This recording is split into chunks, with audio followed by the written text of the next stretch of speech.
prinsip kita di farmasi itu, obat itu adalah racun.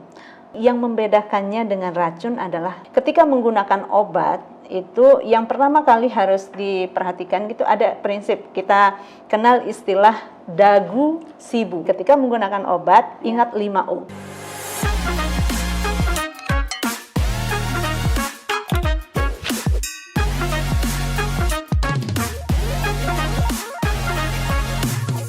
Assalamualaikum warahmatullahi wabarakatuh. Halo sahabat sehat, kita kembali lagi di Health Talk, podcast Dinas Kesehatan Provinsi Nusa Tenggara Barat.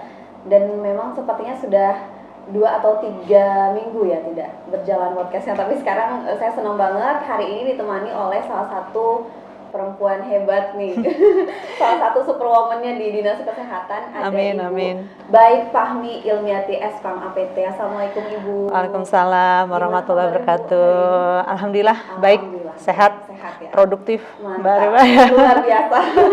Nah, sahabat saya semua, untuk diketahui Ibu Baik Fahmi ini merupakan Kepala Seksi Farmasi, Makanan, Minuman, dan Alat Kesehatan Dinas Kesehatan Provinsi Nusa Tenggara Barat. Betul Bu? Iya. Oke. Nah, sahabat sehat semua, kita langsung aja. Hari ini podcast kita akan membahas tentang Gema Cermat ya Bu. Gema Cermat itu gerakan masyarakat cerdas menggunakan obat. Nah, ini menarik banget karena ternyata menggunakan obat aja ini kita harus cerdas ya. Ada caranya gitu. Oke, mungkin bisa dijelaskan Bu secara lebih detail Gema Cermat ini sebenarnya apa dan mengapa masyarakat penting untuk mengetahui Gema Cermat ini. Makasih Mbak Rifa. Ya, jadi betul Mbak Rifa, jadi Gema Cermat itu ya, bukan cerdas cermat ya. Bukan cerdas cermat, beda ya.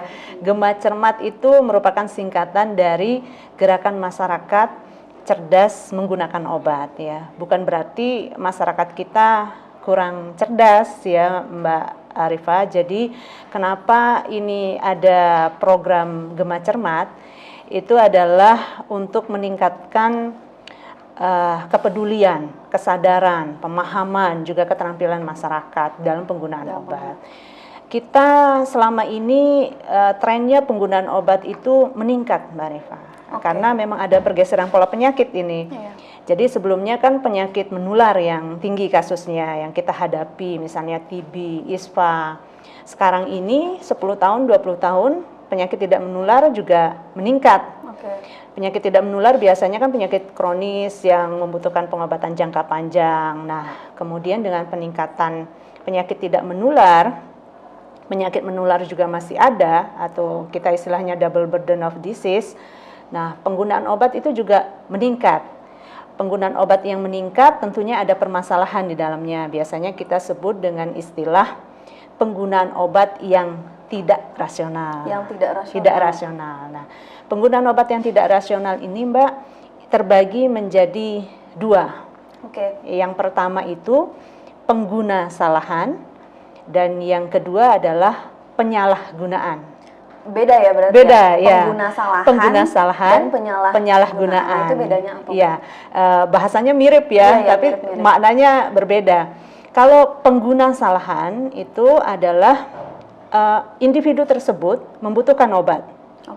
Karena memang dia sakit, dia membutuhkan obat untuk mengobati sakitnya gitu. Tapi menggunakannya dengan cara yang salah, tidak sesuai aturan sehingga efeknya tidak optimal. Kemudian kalau penyalahgunaan itu justru sebaliknya. Jadi individu tersebut tidak membutuhkan obat tersebut.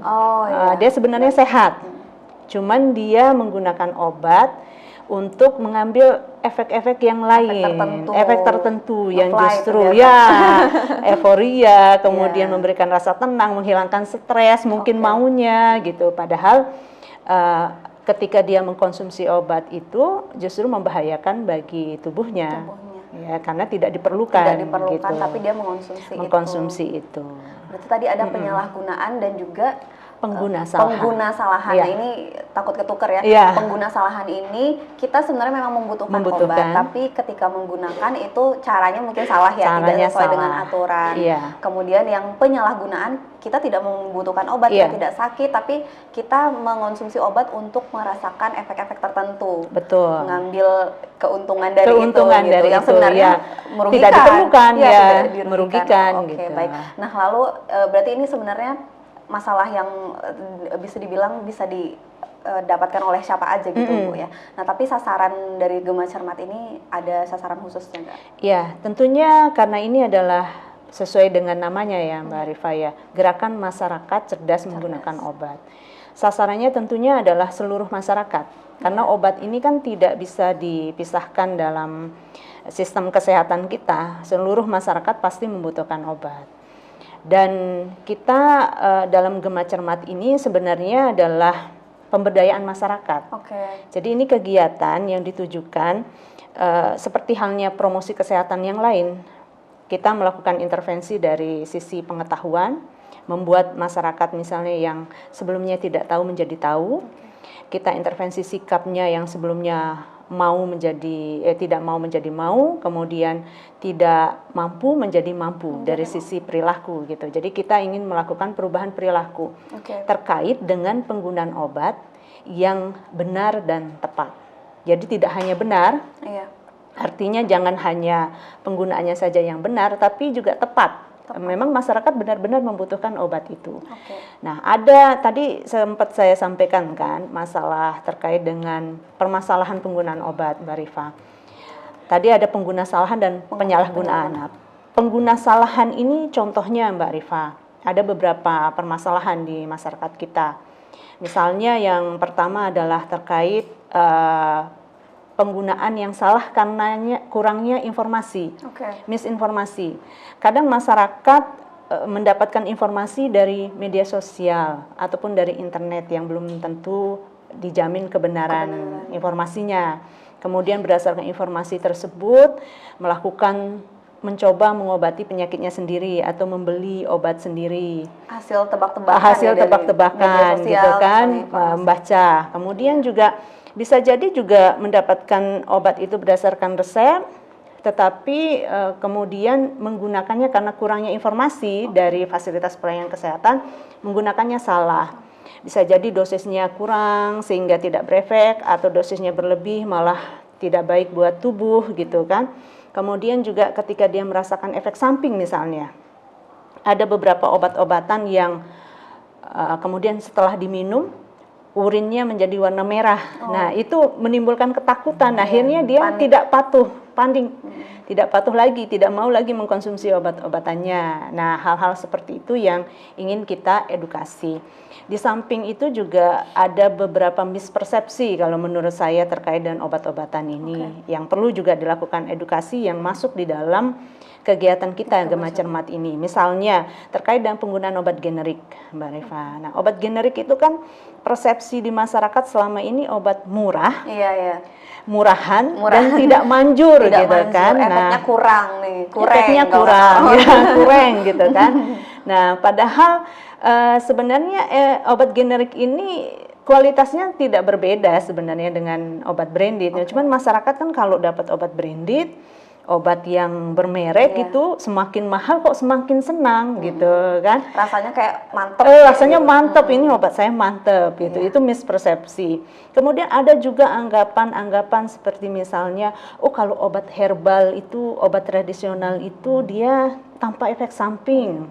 Jadi padahal jauh lebih bagus. Nah, belum tentu juga itu. Jadi kita juga harus cermat memilih obat tradisional, karena beberapa obat tradisional yang beredar juga di pasaran itu kita harus waspada, ada juga yang mengandung campuran bahan kimia obat. Jadi kita juga harus cermat itu. Begitu juga ketika mispersepsi lain lah oleh masyarakat, ketika melihat banyak testimoni misalnya di medsosnya, kemudian wah itu pasti bagus gitu, padahal belum terbukti secara ilmiah. Seperti itu Mbak. Jadi banyak hal sih yang perlu dilakukan edukasi terkait dengan penggunaan obat ini, dan itu kita lakukan melalui program Gema Cermat ini untuk masyarakat. Nah, lalu Gema Cermat ini sebenarnya bagaimana cara metodenya dilakukan ke masyarakat? Apakah melalui sosialisasi? Iya, betul. Atau jadi mungkin ada perkumpulan tertentu, organisasi gitu yang menjalankan ini? Benar Mbak Arifah. Jadi kan kita pemerintah itu tidak bisa bekerja sendiri ya. Tentunya kita harus melibatkan beberapa pihak kan. Kita kolaborasi pentahelix gitu kan, ada pemerintah, kemudian masyarakat, organisasi masyarakat gitu, pelaku usaha juga harus terlibat, akademisi, institusi pendidikan ya, termasuk juga media kita harus libatkan.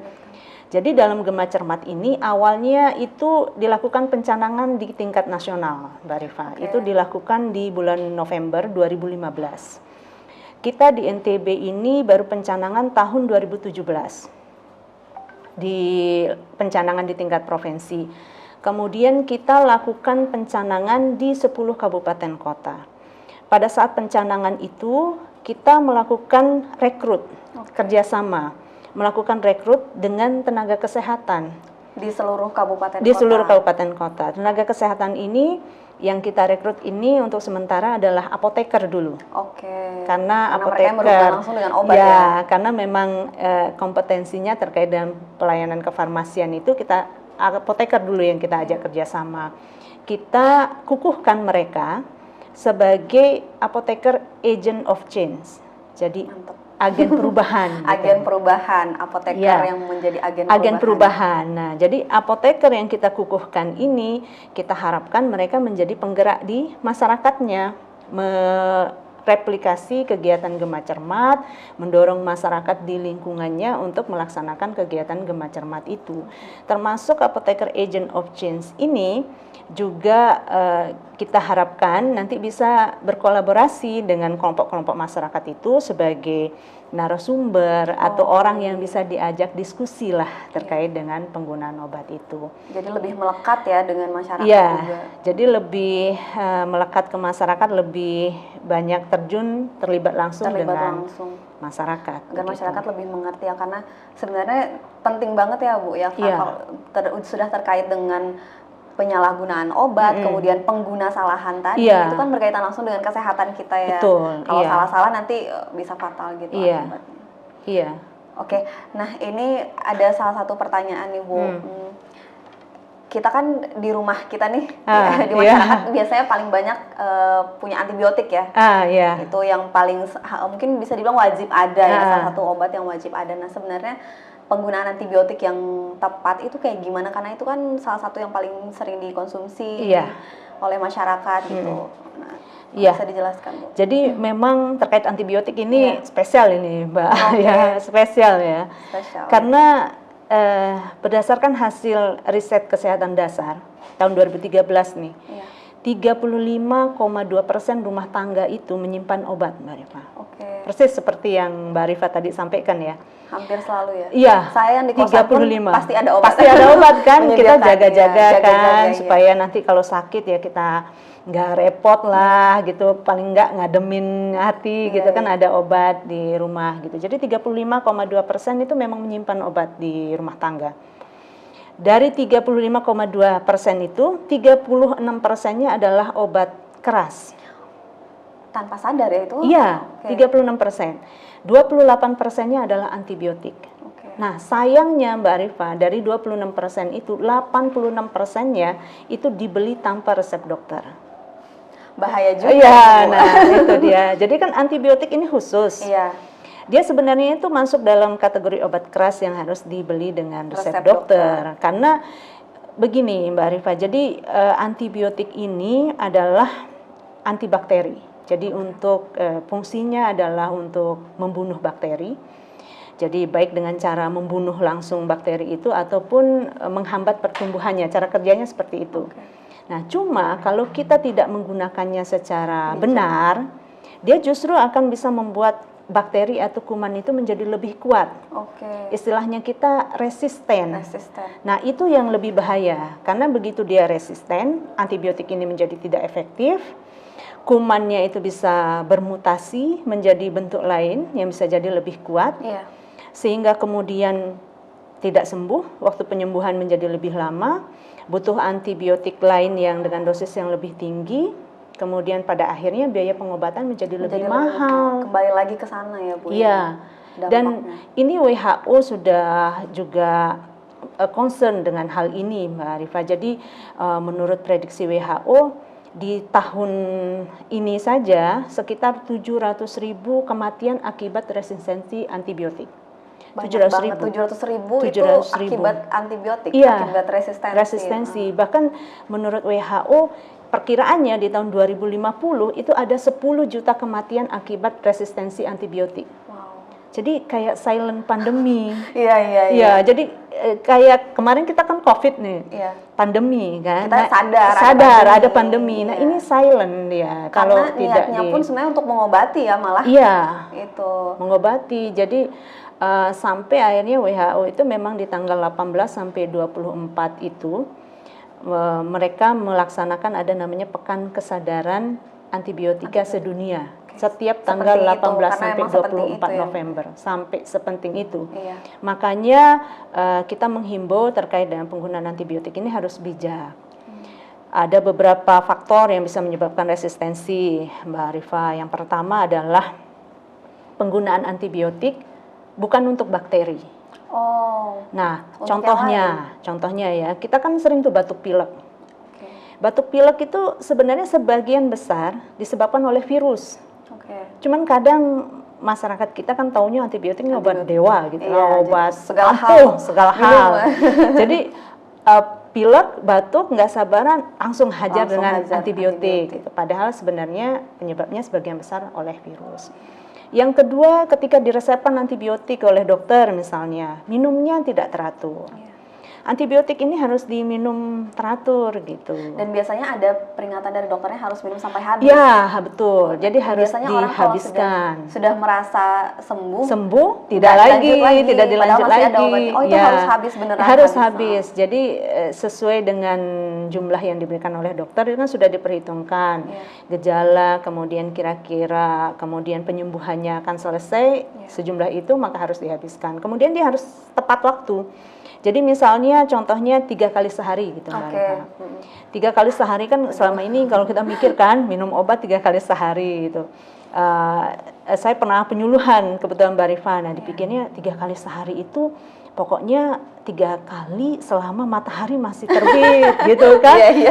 Mikirnya gitu. Padahal 3 kali sehari itu 24 jam dibagi 3. Ada jaraknya jadinya ya. Ya, jadi setiap 8 jam sekali. 8 jam sekali. Misalnya kita minum sekarang pagi jam 6 pagi. Nah, 8 jam setelah itu minum lagi jam 2 siang. Jam 2 siang 8 jam lagi jam 10 malam baru minum. Jadi teratur seperti itu. Karena kan dia punya waktu kerja lah ya. Jadi sebelum habis efeknya harus kita minum lagi gitu supaya enggak jangan yang penting 3 kali ya. Ya, jangan yang penting harus 3 kali tapi memang harus diperhatikan jaraknya. Dan itu harus habis ya, Bu ya. Ya. Kalau dia tidak habis apakah itu yang membuat resisten tadi bisa ya, betul.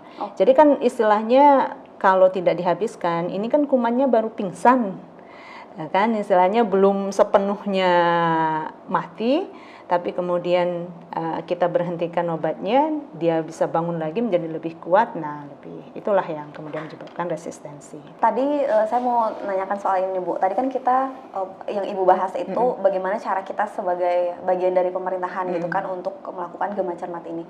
Tapi untuk masyarakat sendiri itu ada yang bisa dilakukan nggak untuk bisa terlibat ke dalam gema cermat ini supaya bisa terlaksana gitu, Bu? Iya, terima kasih Mbak Rika. Jadi pasti tentunya masyarakat juga menemukan banyak permasalahan ya terkait dengan penggunaan obat ini.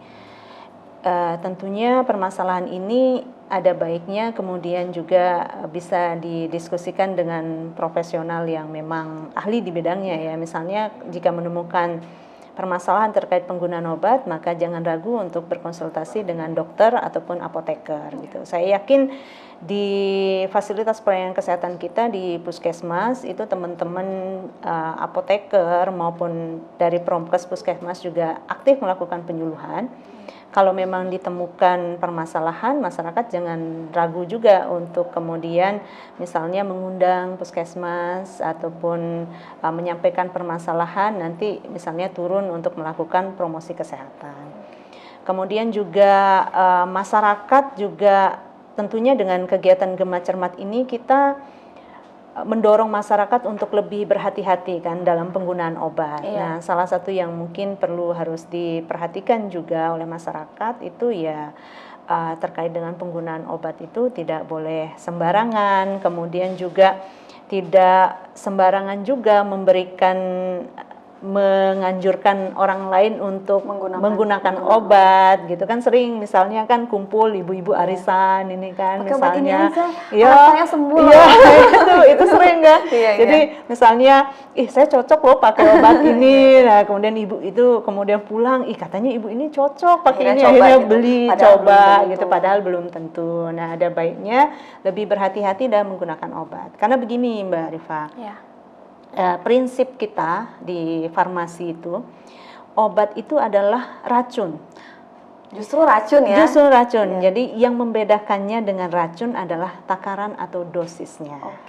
Nah, jadi itulah kenapa kita harus berhati-hati. Nah, masyarakat bisa ikut terlibat di situ di dalam penggunaan obat ini supaya juga ikut aktif. Jadi ketika ada membaca informasi mungkin terkait dengan penggunaan obat yang benar, jangan ragu juga untuk menyampaikannya kepada yang lain gitu di kelompok-kelompok masyarakatnya gitu.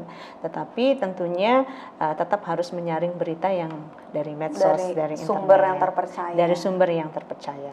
Jadi daripada kita menyarankan pakai obat ini, ini, lebih baik saling berbagi informasi tentang cara penggunaan obat yang benar, yang aman seperti apa. Nah ini terkait dengan penyalahgunaan tadi itu Bu. Nah, sementara kan kalau misalnya orang yang menyalahgunakan obat ini, artinya dia bisa mendapatkan akses untuk memiliki obat itu, kemudian dia salah gunakan. Nah, tapi kalau misalnya dari pemerintah atau dari mungkin di apoteknya atau apa, itu ada batasan nggak kira-kira obat yang bisa diminta, obat yang bisa betul. Jadi selama ini kan kalau mendapatkan obat itu kan harus dari sumber yang resmi. Jadi itu yang harus diperhatikan terlebih dahulu. Jadi kalau kita beli obat itu harus dari sumber yang resmi. Obat ini adalah komoditi khusus yang tidak bisa diperjualbelikan secara sembarangan gitu. Dia harus diperjualbelikan di toko obat atau apotik. Jadi di luar itu jangan sampai kita membeli obat di warung yang tidak berizin, apalagi di pasar. Itu bahaya banget. Ya, itu kan banyak tuh yang jual obat juga di pasar. Nah itu, karena kalau di toko obat dengan apotik ini regulasinya ketat. Dia ada tetap diawasi, dilakukan pembinaan oleh Dinas Kesehatan, kabupaten kota, diawasi juga oleh Badan POM. Jadi mereka tidak sembarangan mendapatkan obatnya. Tidak bisa asal minta tidak beli bisa, gitu ya? Termasuk juga ketika mengeluarkan obat juga tidak bisa sembarangan. Biasanya ada batasannya.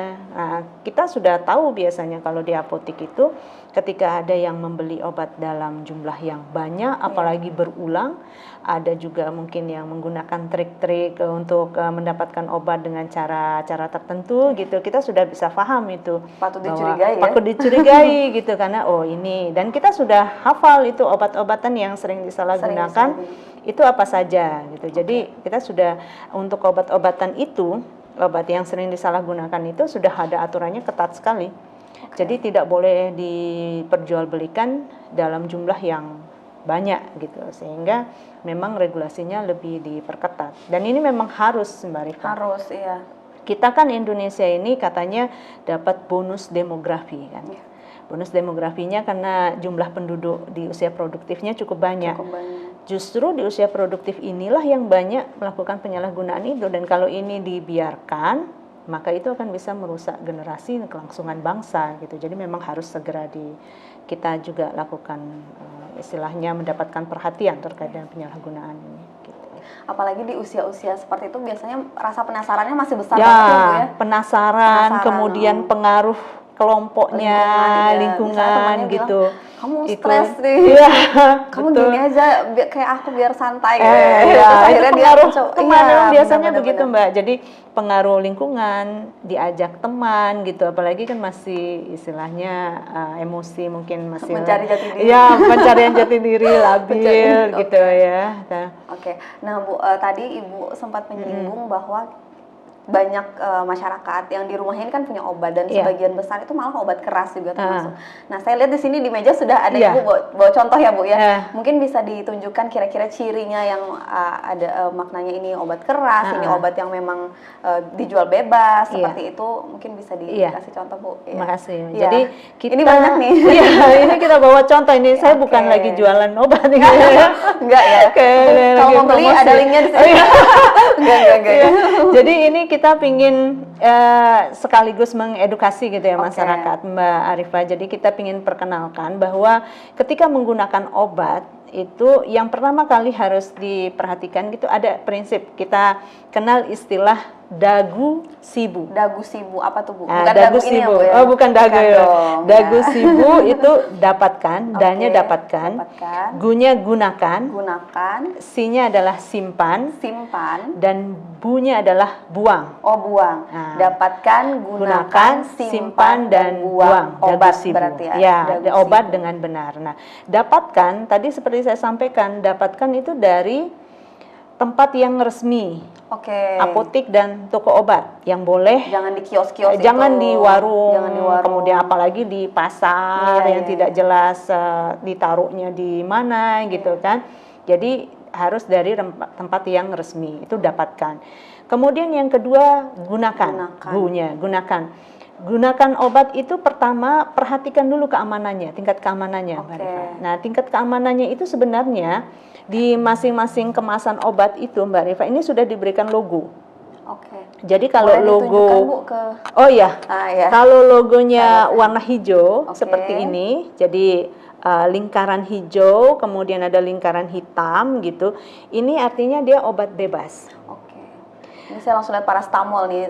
Selalu ada paracetamol kan, selalu ada pasti di rumah. Jadi obat bebas. Kalau ini efek sampingnya dia ringan lah, Mbak Rifah. Nah, di atasnya obat bebas, ini ada obat bebas terbatas. Beda lagi ya. Bebas tapi terbatas. Bebas tapi terbatas. Tapi ini nggak apa-apa ya merek ya. Nggak apa-apa. Atau harus saya tutup merek ya. Jadi contoh obat bebas terbatas. Jadi logonya berwarna biru dengan lingkaran hitam. Ini bebas terbatas. Dia efek sampingnya lebih tinggi daripada yang bebas yang logo warna hijau. Dan biasanya dia ada kotak hitam di sini yang peringatan. Oh, ada peringatannya. Yang tadi nggak ada ya? Yang ini tidak ada. Ini contoh yang lain misalnya OBH, obat batuk hitam itu ya kita bisa bilang ya efek sampingnya ringan lah gitu. Jadi dia tergolong bebas. Termasuk juga ini ada obat diare misalnya yang itu bebas. Ya, yang mengandung atapulgit ini masuk obat bebas. Kalau ini bebas terbatas. Misalnya di sini ada P1. Awas obat keras, bacalah aturan pemakaiannya. Sudah ada peringatannya. Ada peringatan. Ini jadi yang biru, logo biru ini adalah bebas terbatas. Ini efek sampingnya agak lebih tinggi daripada yang bebas. Yang terakhir, Mbak Rifah. Nah, ini yang logonya merah. Nah, ini kalau merah-merah biasanya udah menunjukkan danger nih. Merah. Jadi merah. Kemudian ada huruf K di dalamnya dengan lingkaran hitam. Ini adalah dia memang efek sampingnya jauh lebih tinggi dari yang bebas-bebas terbatas dan harus dengan resep dokter. Harus ya. Harus dengan resep dokter. Amoxicillin nih ternyata. Ya, contohnya adalah antibiotik ini, amoxicillin. Nah, dia yang tadi kita bahas. Ya, ini yang kita bahas. Jadi amoxicillin ini adalah obat keras. Nah, kalau obat keras ini hanya ada boleh dibeli di apotik. Bebas dengan bebas terbatas ini ada di toko obat. Bisa dibeli tanpa resep. Bisa dibeli tanpa resep. Ya. Yang hijau dan biru. Yang hijau dan biru. Tapi kalau untuk yang logo merah harus dengan resep dan hanya ada di apotek. Karena memang efek sampingnya dia lebih besar. Itu dari tingkat keamanan. Kemudian ketika ada 3 ya, Bu, berarti? Iya. Hijau, biru, dan merah. Merah. Itu sesuai tingkatannya. Sesuai yang hijau paling rendah itu yang bebas. Biru bebas terbatas. Yang merah itu sudah keras. Obat keras. Harus dengan resep dokter. Harus wajib dan hanya bisa didapat di apotek. Yang nextnya apa, Bu? Kemudian yang berikutnya ketika menggunakan obat itu juga sebisa mungkin bacalah informasi yang ada pada kemasan. Cara penggunaannya. Cara penggunaannya. Jadinya biasanya di dalam kemasan obat itu kan sudah ada nama obatnya, kemudian kandungannya apa di bawahnya itu, kemudian komposisi lah begitu ya, Mbak. Kemudian ada indikasinya apa, itu juga harus kita baca. Kemudian dosisnya. Indikasi itu adalah kegunaannya. Jadi untuk mengobati penyakit apa. Seringkali kan kita sangat fanatik dengan brand tertentu. Iya. Misalnya, saya cuma cocok dengan obat ini gitu. Padahal bisa jadi ada brand lain tapi kandungannya sama. Yang sebenarnya kalau tidak ada itu ya kita bisa pilih brand lain atau nyari generiknya. Cuma karena tergantung udah terkenal dengan brand itu, maunya hanya itu. Kemudian ada juga kenapa kita perlu membaca indikasi juga gitu. Karena banyak masyarakat itu yang berpikirnya misalnya saya pusing, kemudian saya demam, kemudian saya sakit gigi misalnya. Wah, itu aduh, nggak enak ya, nggak enak ya. Itu pasti mintanya, saya minta 3 obat ya. Padahal bisa jadi hanya disembuhkan dengan satu obat aja. Misalnya paracetamol aja cukup gitu, karena paracetamol ya anti nyeri dan anti untuk demam gitu. Jadi tidak perlu harus minum banyak obat gitu sebenarnya gitu Mbak Rifa. Kemudian juga di sini pasti ada informasi mengenai cara penggunaan. Nah tadi yang seperti saya sampaikan. 3 kali sehari, itu artinya 24 jam dibagi 3. Kemudian ada bukan juga masih matahari terbit. Ya, bukan selama matahari masih terbit harus 3 kali gitu kan. Kemudian juga ada yang sebelum makan, ada yang setelah makan. Nah, itu pengertiannya kalau sebelum makan artinya keadaan perut itu masih kosong. Jadi belum masuk makanan apapun, itu sebelum makan. Jadi sebenarnya ada efek-efek tertentu kalau kita minum obat itu. Jadi sebaiknya sebelum makan atau sesudah makan itu disesuaikan ya? Iya, disesuaikan. Karena ada obat-obatan yang memang yang harus dia efektif pada ketika perut kosong, jadi dia harus diminum sebelum makan. Ada juga yang diminum setelah makan. Setelah makan itu berarti ya baru habis mengkonsumsi makanan sampai 2 jam biasanya. Karena perut kita kan ketika makanan masuk itu kan dicerna makanan, 2 jam itu dianggap kok sudah kosong lagi. Jadi sebelum 2 jam itu ya masih dianggap setelah makan. Biasanya obat-obatan yang mengiritasi lambung misalnya, seperti asam mefenamat itu harus diminum setelah makan supaya efek dari iritasi lambungnya itu karena ada makanan itu bisa berkurang, seperti itu contohnya. Maaf Bu, saya potong. Iya. Tadi kan ada yang setelah makan. Biasanya kita kayak gini, ya, sebelum minum obat, yang penting ganjel aja dulu nih, ada roti, makan. Itu sebenarnya butuh proses dulu sampai minum obatnya, misalnya beberapa menit, 15 menit mungkin, atau bisa setelah makan udah langsung aja minum obatnya setelah itu. Kalau setelah makan sebaiknya sih misalnya setelah misalnya ganjel dulu gitu ya, tunggu beberapa saat kemudian baru kita minum obatnya gitu.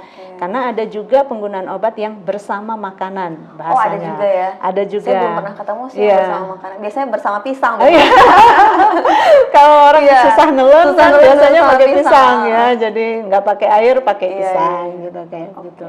Jadi itu harus diperhatikan mengenai cara penggunaannya. Kemudian dosisnya juga jangan lupa, karena kadang dosisnya berapa gitu kan. Saya pernah nemu ini Mbak Arifah, jadi cerita aja ya Mbak Arifah ya. Jadi bawa obat dari luar negeri. Itu kan kalau di kita ini kan tubuhnya berbeda ya antara orang Indonesia dan orang luar negeri gitu.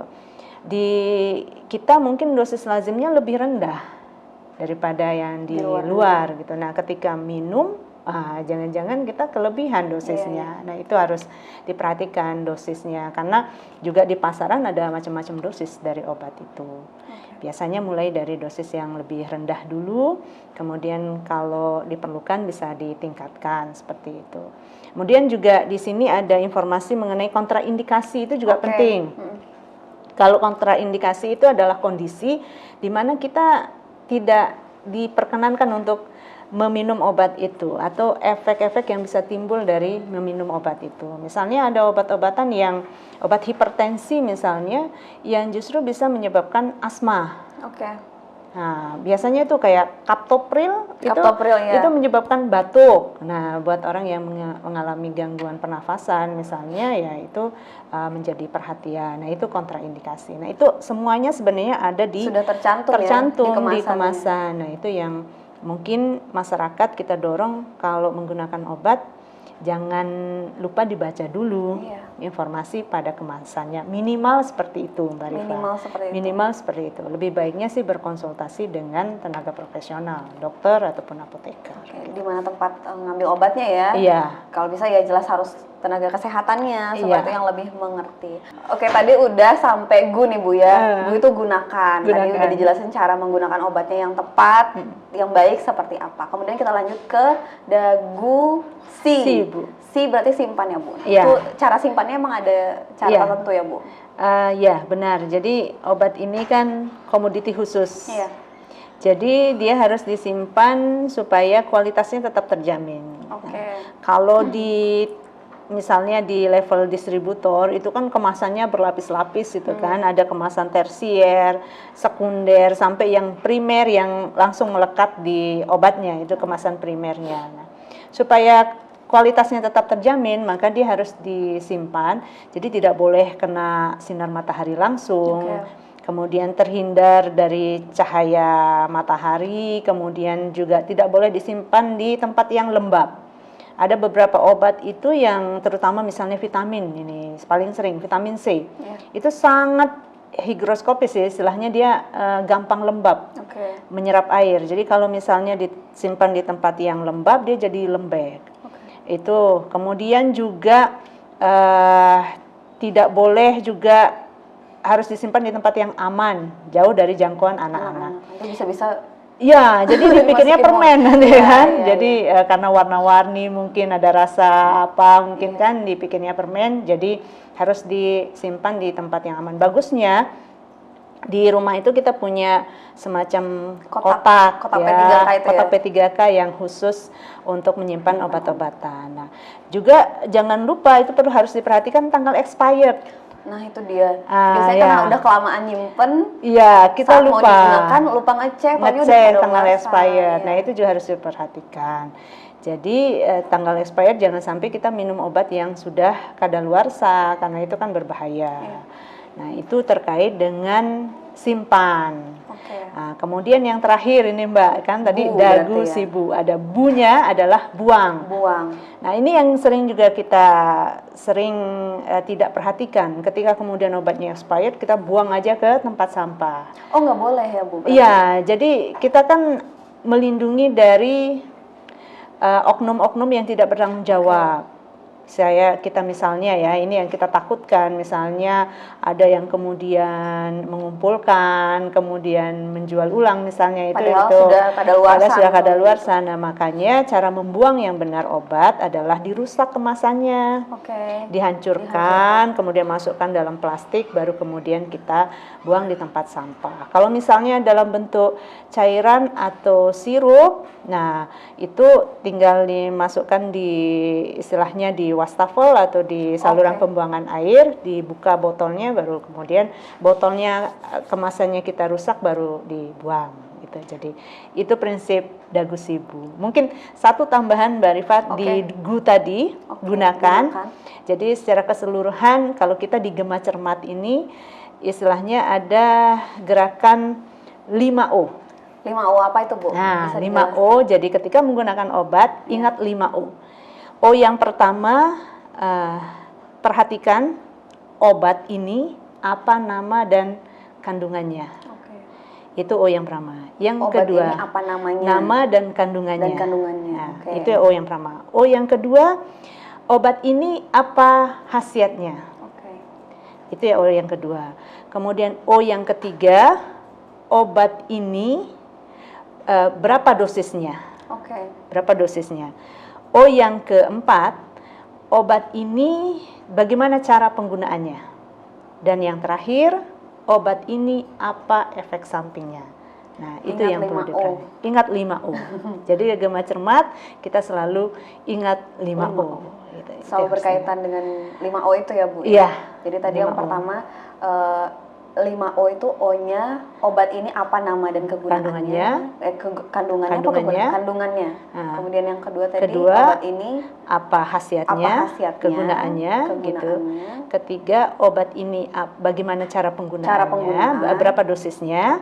Yang keempat, obat ini bagaimana cara penggunaannya. Yang terakhir, obat ini apa efek sampingnya. Itu 5O. Terangkum dalam 5O itu ya Bu? Terangkum dalam 5O. Nah, berarti tadi saya masih nyangkut di bagian membuang obat nih. Iya. Obat itu berarti nggak boleh sembarang karena bisa disalahgunakan. Jadi sebelum kita buang tuh harus dihancurin dulu ya, Bu ya? Iya. Harus dihancurin sampai, kalau yang tablet-tablet itu berarti harus diulek-ulek gitu ya? Iya, harus paling tidak dirusak gitu. Dirusak. Dan kalau sirup masukkan ke wastafel aja gitu ya? Betul. Dan terkait tadi penyimpanan obat nih Mbak Rifa, sedikit mungkin. Kita seringkali kan kalau nyimpan obat nggak benar gitu kan obatnya jadi rusak. Nah itu juga harus diingat, walaupun dia belum expired, tapi misalnya udah menemukan tablet ini, udah dia gerigis, kemudian udah nggak bulat halus gitu, nggak glowing lah gitu kan, itu sebenarnya berubah warna, misalnya yang dari pink terang kok berubah menjadi coklat, pucat, nah itu sebenarnya sudah tidak boleh digunakan walaupun dia belum expired. Nah kalau misalnya nemu sirup misalnya, kita taruh di kulkas, kemudian di bibir botolnya itu ada kayak kristal-kristal, nah itu sudah tidak boleh digunakan. Kemudian juga ketika misalnya kapsul udah lengket-lengket. Oh ya, pernah tuh saya atau misalnya yang Oralit yang pakai serbuk itu sudah nggak, kalau dikocok begini nggak kedengeran suaranya, berarti kan dia sudah lengket gitu kan. Nah itu juga sebaiknya jangan digunakan, tidak boleh digunakan walaupun dia belum expired gitu. Jadi itu pentingnya ya, itu tanda-tanda kerusakan. Tanda-tanda kerusakan. Jadi kualitasnya sudah menurun, berarti sebaiknya jangan digunakan gitu. Termasuk obat tetes mata tuh, steril itu. Itu kan karena dia kemasan steril, selesai misalnya kita sudah penggunaan misalnya untuk sakit mata, misalnya sembuh, itu sebaiknya jangan disimpan. Oh gitu. Karena dia kemasan sediaan steril. Gitu. Berarti sebaiknya dibuang aja gitu, Bu? Iya.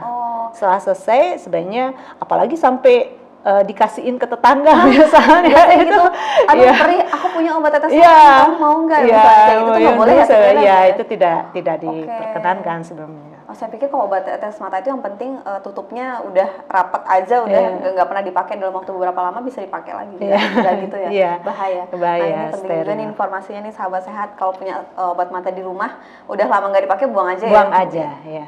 Pakainya juga sesekali ketika memang benar-benar sakit mata aja ya. Pada saat sakit. Pada saat itu, dan setelah itu udah nggak usah dipakai lagi. Ini menarik banget topiknya, biar teman-teman sahabat sehat di rumah semuanya juga bisa ngecek nih obatnya yang di rumah apakah tergolong obat keras, apakah obat yang, dan jangan dikonsumsi sembarangan ya. Harus diperhatikan cara penggunaan yang tepat seperti apa agar tidak terjadi yang namanya pengguna salahan tadi, tidak menimbulkan efek samping yang lebih buruk untuk tubuh kita seperti itu. Nah Bu, ini menarik tapi sayangnya kita harus berhenti di sini karena keterbatasan waktu. Mungkin next kita bisa bicara lebih lanjut soal ini. Dan juga soal program tadi sempat Ibu singgung ya di off cam ya, waktu off camnya itu tentang apa tadi yang jamu-jamu, bude jamu. Nah itu menarik tuh, kayaknya kita bisa bahas di nextnya. Tapi untuk episode kali ini kita akhiri sampai di sini, sahabat sehat. Terima kasih banyak yang udah nonton. Semoga ini informasinya, tapi saya rasa emang bermanfaat banget sih Bu ya, agar tidak ada pengguna salahan obat tadi atau penyalahgunaan itu juga. Oke, terima kasih banyak untuk Ibu Fahmi untuk waktunya sudah hadir dan menemani kita semua di sini sama sahabat sehat semua. Sampai jumpa di episode podcast Health Talk Dinas Kesehatan Provinsi Nusa Tenggara Barat yang berikutnya. Salam sehat dimulai dari saya. Terima kasih. Wassalamualaikum warahmatullahi wabarakatuh. Waalaikumsalam.